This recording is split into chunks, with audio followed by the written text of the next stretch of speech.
Somewhere on your body right now, there's a mark you've probably never looked at twice, a mole on your back you can't see, a freckle on your shoulder that's always been there.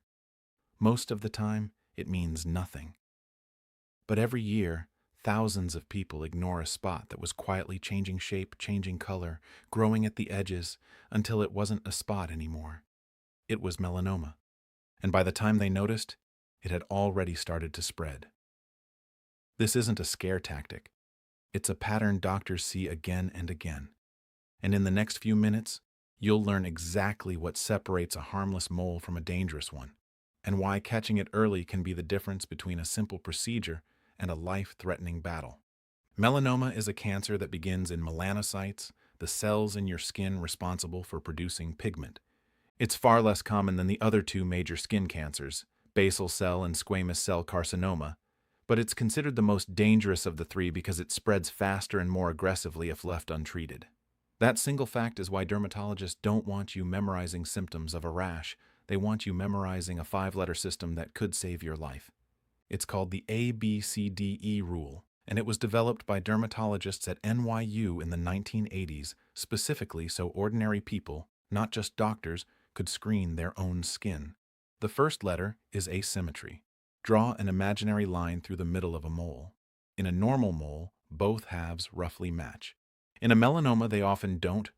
One side is noticeably different in shape or size from the other. The second letter is border.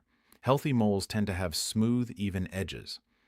Melanomas often develop borders that are ragged, notched, or blurred, as if the color is bleeding into the surrounding skin instead of stopping cleanly. The third letter is color. This is one of the clearest red flags. A normal mole is usually a single, consistent shade of brown.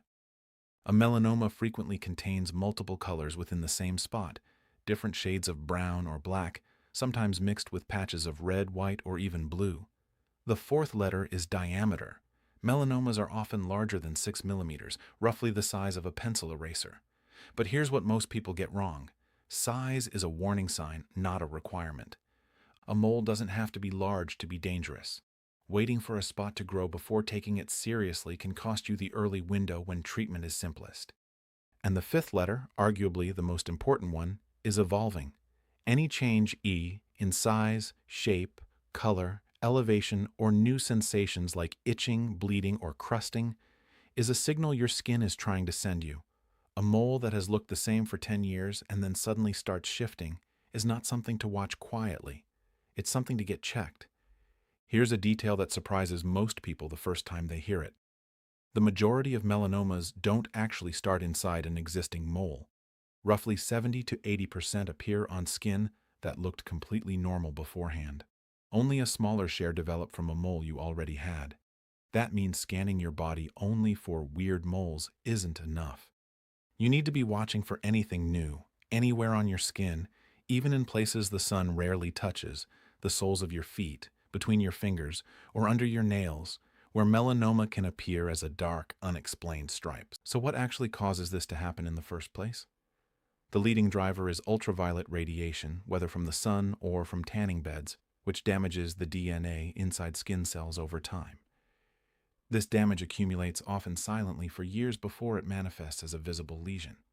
That's why melanoma risk climbs with cumulative sun exposure and, notably, with a history of severe sunburns, especially blistering sunburns during childhood. But UV exposure isn't the only factor. Genetics play a real role too. People with fair skin, light-colored eyes, red or blonde hair, and a tendency to burn rather than tan are at higher baseline risk because they naturally produce less protective melanin.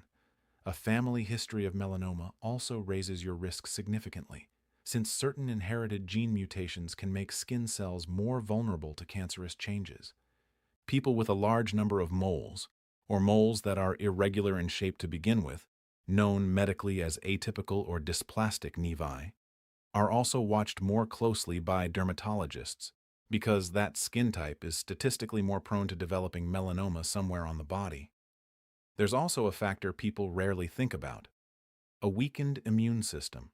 Whether from certain medications, organ transplants, or underlying illness, immune suppression reduces the body's natural ability to detect and destroy abnormal cells, before they multiply into a tumor. Now, here's the part that actually matters most, the part that changes outcomes entirely. When melanoma is caught early, while it's still confined to the top layer of skin, the 5-year survival rate is around 99%. Read that number again, 99%. This is not a cancer where early detection is a nice bonus. It is, quite literally, the single biggest factor separating a full recovery from a life-altering diagnosis. The deeper melanoma grows into the skin and the more time it has to spread to lymph nodes or other organs, the more complex and less predictable treatment becomes. So, what happens if a suspicious spot is found? The process usually begins with a biopsy, where a small sample or the entire lesion is removed and examined under a microscope to confirm whether it's cancerous and how deep it has grown. If melanoma is confirmed at an early stage, the primary treatment is surgical removal, cutting out the tumor along with a margin of healthy surrounding skin to ensure no cancerous cells are left behind. For many early cases, this alone is curative. If the cancer has spread deeper or to nearby lymph nodes, treatment becomes more involved. Depending on the stage, doctors may recommend removing affected lymph nodes or introducing systemic treatments such as immunotherapy, which trains the body's own immune system to recognize and attack cancer cells, or targeted therapy, which is designed for melanomas carrying specific genetic mutations. In some cases, radiation therapy is used as well, particularly when surgery alone isn't sufficient. These treatments have advanced dramatically over the past decade, and outcomes for advanced melanoma today are meaningfully better than they were even 10 years ago. But every one of these treatments becomes more complicated and less certain the later the cancer is caught. Which brings us to prevention, the part of this conversation that's actually within your control. Limiting direct UV exposure, especially during peak sunlight hours, is the single most effective preventive step. That means broad-spectrum sunscreen reapplied regularly, protective clothing, and avoiding tanning beds altogether, since they expose skin to concentrated UV radiation with no protective benefit whatsoever. But prevention isn't only about avoiding damage, it's about monitoring. Dermatologists recommend a simple monthly self-examination, checking your entire body, including your scalp, the soles of your feet, between your fingers and toes, and yes, even under your nails, ideally with the help of a mirror or another person for the spots you can't see yourself. If you notice anything new, anything evolving, or anything that simply doesn't look like the rest of your moles, that last part has a name too. Dermatologists call it the ugly duckling sign. When one spot looks noticeably different from all your others, even if it doesn't perfectly match every A, B, C, D, E criterion, don't wait it out. Don't decide on your own that it's probably nothing. Get it looked at by a professional who can examine it properly, and if needed, biopsy it early. That's really the entire point of everything you just learned. Melanoma isn't something you're powerless against.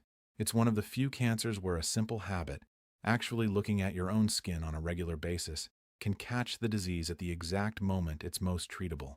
The mole you've never looked at twice might be nothing, but now you know exactly what to look for if it isn't.